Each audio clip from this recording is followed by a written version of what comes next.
আরে বাবু, কেমন আছো? দেখো, আমরা আবার চলে এসেছি। হ্যাঁ, আমরা আবার চলে এসেছি তোমাকে নতুন কিছু জানাতে, তোমার সঙ্গে কথা বলতে। কিন্তু তুমি যদি ঠিকঠাক করে না খাওয়া দাওয়া করো, তোমার সঙ্গে আমরা আর কথা বলবো না।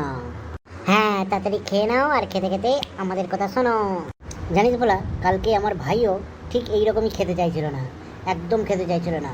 আমার মা রেগেছে, পাশে গাছেতে হনুমান ছিল, হনুমানটাকে যেই ডেকেছে, হনুমান এসে খাবার ফাবার ফেলে দিয়ে আমার মায়ের কোল থেকে আমার ভাইকে নিয়ে চলে গেছে।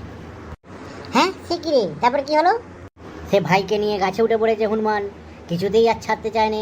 ভাই সেখানে কান্নাকাটি করছে, খুব কাঁদছে, তাও হনুমান ছাড়েনি, একদম গাছের শিরডাকে উঠে পড়েছে। তারপর ভাইকে ছাড়ানোর জন্য হনুমানের কাছ থেকে গোটা পাড়ার লোক জড়ো হয়ে গেছে, গাছের নিচে রয়েছে।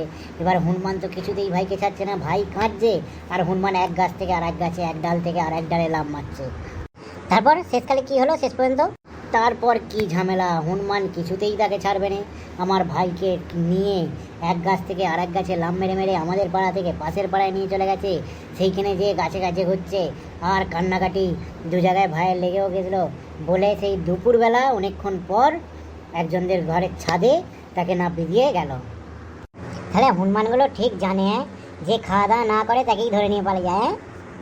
হ্যাঁ, যে খাওয়া দাওয়া না করে চুপচাপ ভালো ছেলের মতো, তাকেই হনুমান এসে ধরে নিয়ে চলে যায়, আর কিছুতেই ছাড়বে না, গাছে গাছে লাফিয়ে যাবে। তুমিও চুপচাপ খেয়ে নাও, না হলে এক্ষুনি হনুমান আসবে আর তোমাকেও ধরে নিয়ে পালাবে।